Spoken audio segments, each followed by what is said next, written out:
first lecture, we spoke about doubt, and the whole topic's been about doubt.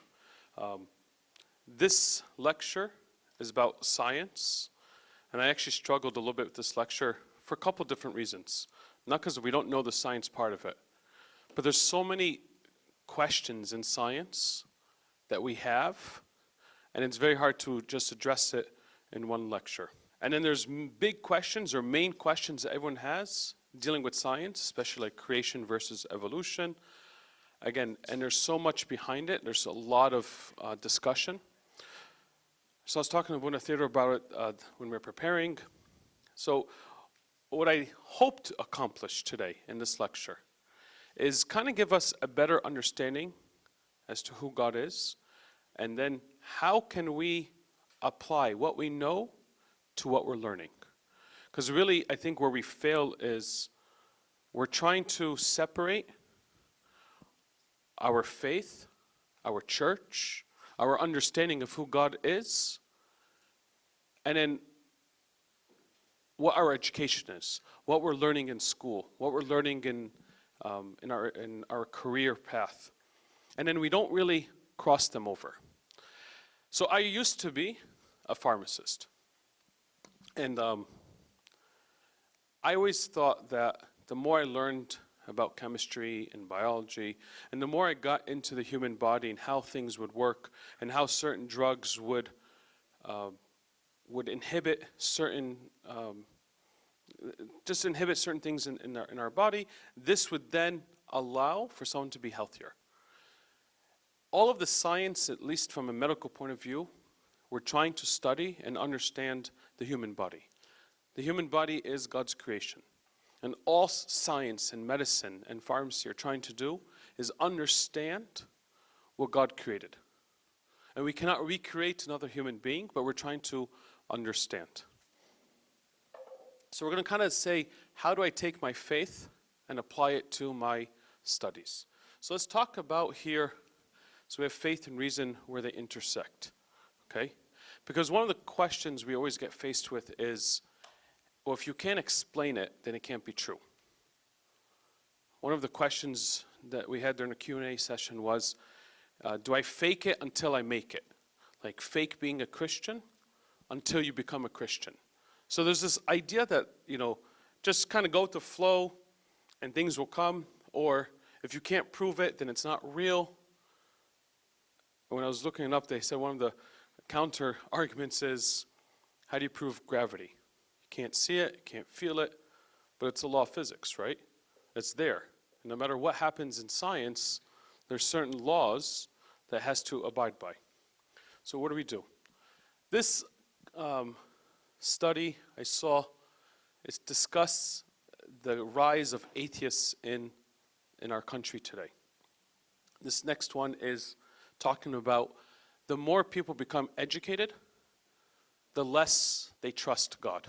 Their faith starts to go downhill. And the less educated people have more faith in God. And we kind of see that true.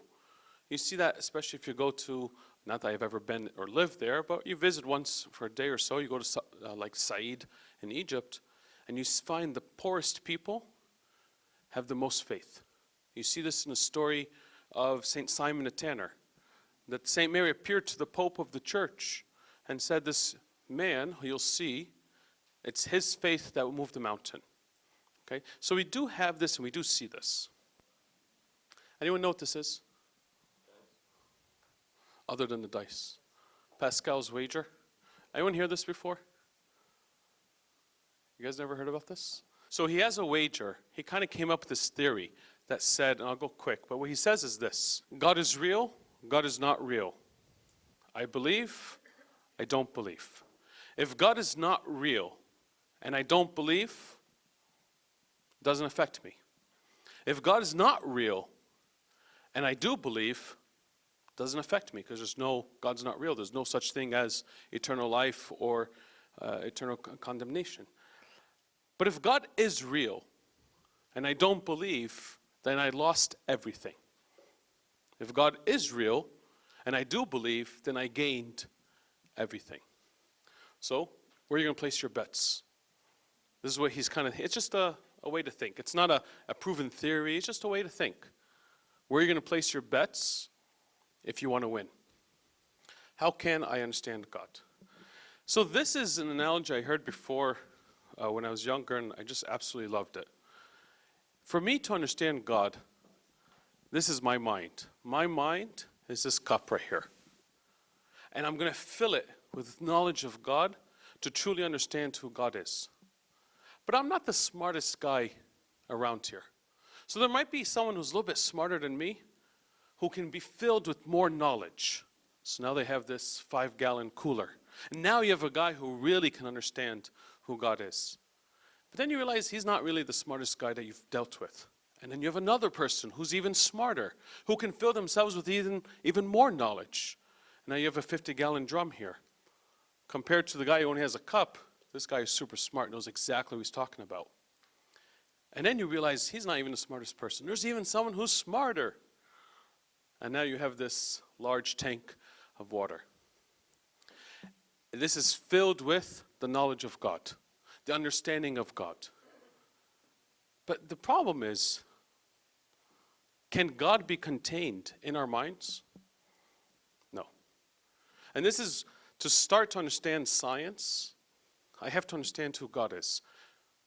This is who God is. What can contain this amount of water? And this is why in the St. Gregory's liturgy, we pray and say, no matter of speech can measure the depth of your love towards mankind. There has to be some sort of starting point, because if we don't have a starting point together, then you're gonna fail every time. If you think you're one of these, where you can totally understand and grasp a great understanding of who God is, you're gonna fail, or fail to really understand. And if you think you're the smartest person, and you're gonna apply everything you know to science, you're still gonna fail, because this is who you're dealing with. We don't even know. I was trying to find out, I was doing the searches to see how much water is on Earth. The number doesn't even make sense. You can't even understand how deep the ocean is and how wide the ocean is. And if that's even ocean, in a sense, is contained on Earth, how much more would God be? So when we start to talk about science, we start to talk about God and how the two intersect, there has to be a starting point. Who am I dealing with? I'm dealing with a vast ocean that cannot be contained. So here's what, in a theological point of view, here's two terms that I found very helpful for myself, and I want to share it with you. Have you heard of these two words before? Cataphatic theory and apophatic theory. Has anyone not heard of these two words before? These are two words I learned about, and it was just like, it's mind-blowing, because once we say it, you're going to know what these words are, because we do it all the time in church. But to actually put it into a category, it kind of helps me understand. Cataphatic is what we know about God. So we can say, God is what? Love. God is love. God is good. God is faithful. God is great. God is merciful. All of this we can say God is. Okay? So we know who God is. The knowledge of God obtained through affirmation, positive words. Okay? However, what do we just say? God is this vast ocean, and my mind is just a little cup. So no matter how much I can say I know about God, like if I take a sample of the ocean, I can understand it, but can I measure how large it is, how much is there? I can't. So I can measure how much water, or I can measure God in my mind, but I have to understand that my mind is very limited. I am the creation, and I'm trying to understand who the Creator is. Apophatic is what we do not know about God. What do we not know about God? Comprehensible. What is God? God is not what? Measurable. What else? God is not comprehensible. We don't know his timing. Or he's without time. Okay, you cannot comprehend God. The knowledge of God is obtained through the negation. He is not something. Okay, so the example I heard in the lecture I received, Satan was giving a lecture. He says, 2 times 5. It's so simple, but just helps us understand. So Satan said, 2 times 5 is what? 10. But if I don't know what the answer is, I can say what? 2 times 5 is not 6. 2 times 5 is not 7. I don't know that 2 times 5 is 10. But I can say what it's not. I can eliminate what it's not. Does that make sense? Acknowledging our limitations. They call it learned ignorance. This is where knowledge begins. The more I know I don't know, the more I can start to learn. I hope you guys experience this in your own studies. You don't just go to class and just listen to a lecture, go home, study, go take the test, pass the test, and forget everything you ever learned, although that's what most of us do. But is it something you can say, I am actually, the more I learn about something, this is where you get someone who's involved in or very interested in research. Because the more they start to find something, they want to learn more about it. Okay? A researcher doesn't just stop. The researcher always does what? Asks what? Questions after question, wants to find a better answer, wants to find a full answer. And when you have someone that comes to offer a research paper and only looks at one aspect, he'll get ripped apart because he totally missed other aspects, okay? If anyone gets into medicine, although you have specialties, so you can specialize in one area, but when you come to deal with a human being, with a patient, you need multiple specialties to properly serve that person. And this is at least, I would say in the past, I don't know, making up a number, past 40 years, past 50 years, where you really get these specialties. And even in pharmacy, with the PharmD degree, you have pharmacists who are now on the floor with the doctors, rounding on the patients, who specialize in, just like the doctor specializes, okay, to make sure they're getting the proper medication. So the more I start to research, the more I start to ask questions, the more I want to learn, the more I'm going to specialize. But I have to understand it's a wide range. This is the key word. It's a mystery. There's only so much I can understand about God. And this is where then the challenge that we always face, that God versus religion or God versus science clash, because there is a sense of mystery to God. Your mind cannot comprehend, or any mind cannot comprehend God fully. So, words that we can use, and that's why we went through it. Cataphatic, we could say God is love, God's merciful, all this that we went through. In St. Gregory's liturgy, we say this in every liturgy when you pray it. God is what? Ineffable, invisible, infinite, without beginning. Who remembers what's next? Everlasting, timeless, immeasurable, incomprehensible. This is the list. The more I can understand, I hope it's simple, I know, but really it's a starting point. Because when I can take this and say, I can't measure who God is. And then when we have theories like, or these challenges between evolution versus creation, even within that, there's so many different levels that I need to get into. So, God is infinite, and human is finite. We are limited, and that has to be understood. There's a scientist in the year 1802. His name is William Paley. He says what? The world had ordered and designed by God. If that's true, then he made a mistake. He said, to think that a finite human could understand with God's own clarity how God ruled the universe, he made that mistake. Because he said that the world has order, that any human being can understand what that order is. He's trying to take the infinite God and put him at the standards of a finite human being. In 1859, based on what he was saying, you have the book that Charles Darwin wrote, The Origin of Species, and we can get into all of this. The main thing with Darwinism is this purposelessness. There's no design, there's no purpose to anything, and everything is sort of random.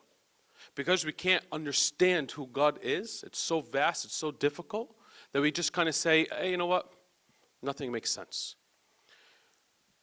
Maybe when I was a kid, and maybe, I don't want to say still do, but when I was a kid, we used to look at the church and say, well, the church doesn't make sense. It's words like this, Cataphatic and Apophatic theology, that we just never knew. Or I'll speak for myself, I never knew. So when you hear things, you're just like, all this is made up. It doesn't make sense. But the more I do understand, the more I say, no, wait a minute. There is an understanding. There is a science behind this. 19th century Christian theologians and Christian scientists insisted to view God as a creator. Here you have a problem. You go from Darwinism that said there is no creator, everything was random. Then you have the Christian scientist that says no, God is truly the creator.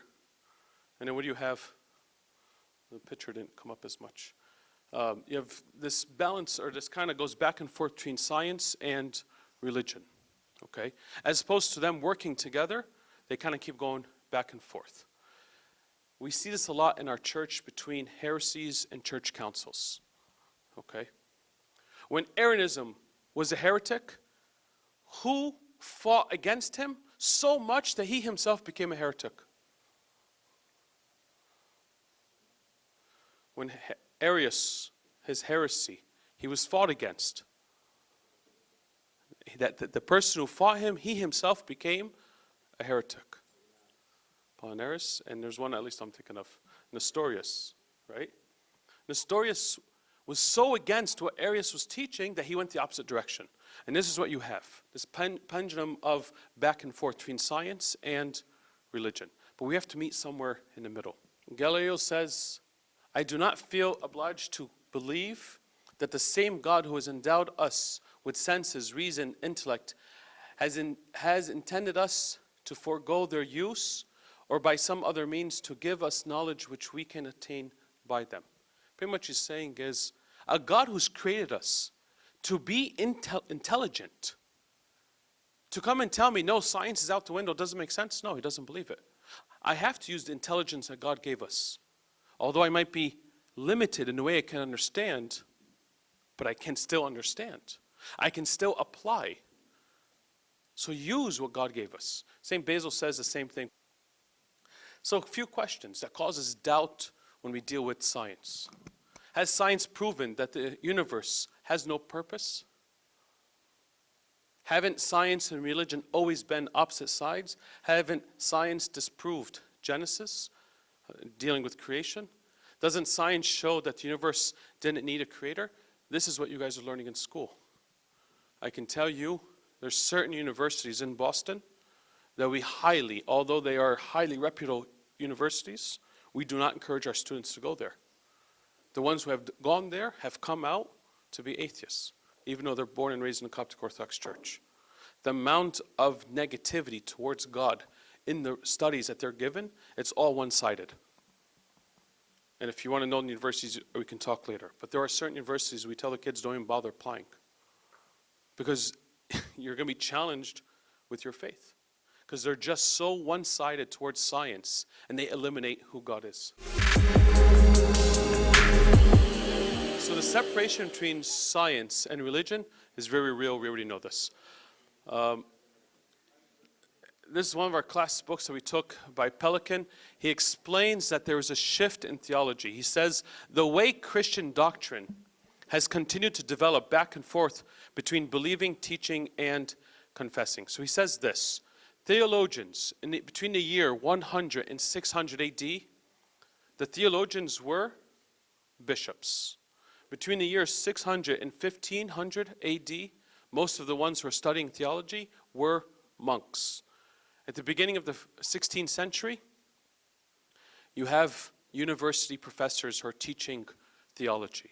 And once you start having university professors who are teaching theology, they sort of lost the spiritual aspect of theology. So we went from bishops and monks who are the professors to becoming laymen who are professors. And this is where you start to introduce secular beliefs and teachings.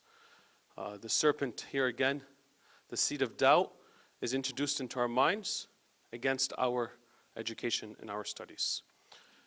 University of Harvard in Cambridge, Massachusetts, near Boston. You guys all heard of Harvard University?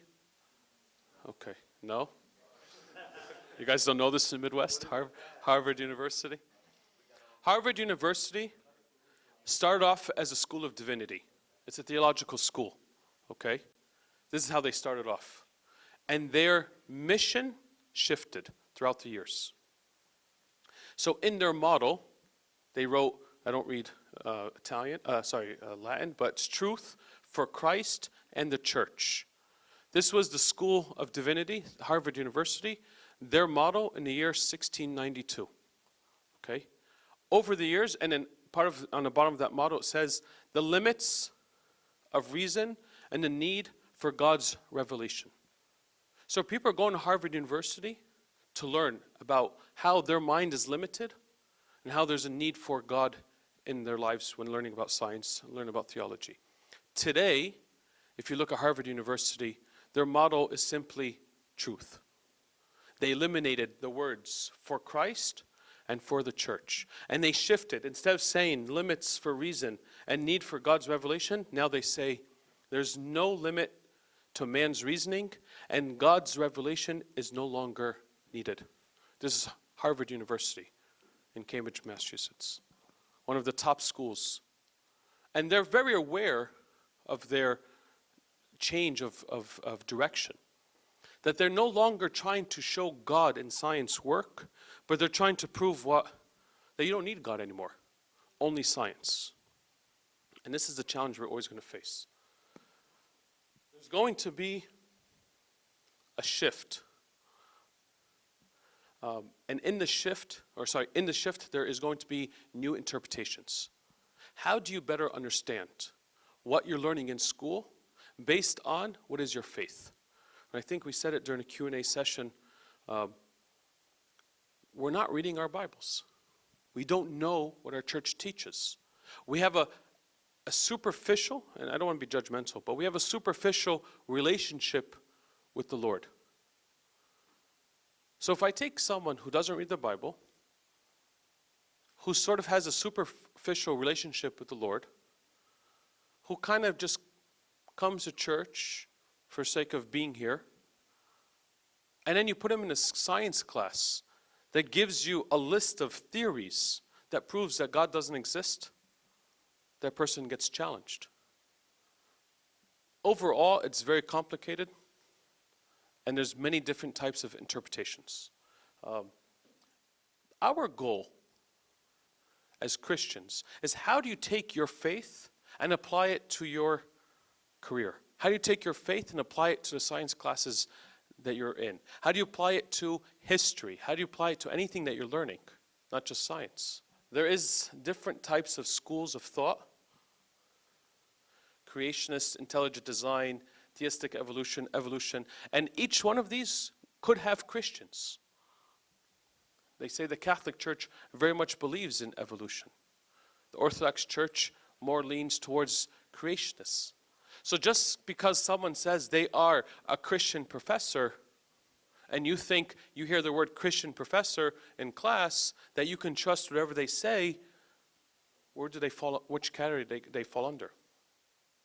There's something under creationists. We are creationists. However, under that category, there's something called old earth creationists and young earth creationists. We are old earth creationists as Orthodox Christians. Evangelical Christians will be under young earth creationists. And you're going to find, when you come to look at all of this, the difference really comes down to political reasons, biblical reasons, interpretations of the Bible, what's happening in society at the time.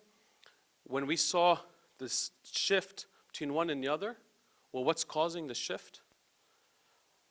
Young earth creationists say they believe truly the Bible literally is correct, word for word. So 6 days the earth was created, in 6 days it was created.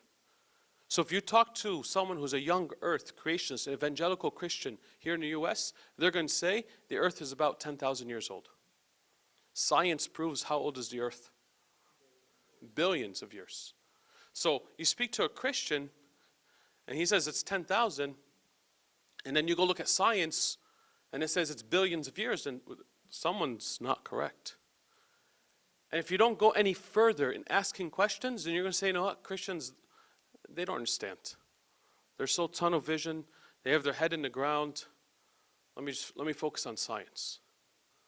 As Orthodox Christians, we say no, we are what we call old earth creationists, meaning those 6 days are not necessarily 6 24-hour days, which evangelical Christians do believe. We're going to say, no, those 6 days were over a course of millions and billions of years. So here we have the universe, they say 13.8 billion years. Earth was formed 4.5 billion years ago. The first appearance of life was 2.5 years ago, and biblical human beings was about 10,000 years ago. And this is what we believe in as Orthodox Christians. It's a tough topic. There's a lot to understand. Not everyone's really into science. Some of you are. But the goal here would be, the more you understand who God is in your life, the more you understand how God is infinite, and we are not. We are very much limited to what we can understand. Then when you come to apply it to science, like I remember, do you guys remember calcium channels in the cell? Calcium channel. So in pharmacy we have something called calcium channel blockers. And that was the one that always fascinated me. That this calcium would enter into the cell, but then also we come up with a medication that can stop the calcium channel blockers. We're just trying to design and understand medication to what God has created. Until this day, there's certain diseases that we can't find a solution to, but yet still part of God's creation. It just helps you understand it from that point of view. Any questions or comments? I'm sorry it's not a fun topic, but it is an important topic, so I hope you guys do more research and keep asking questions. And glory to a Trinity, the Father, Son, Holy Spirit, one God. Amen.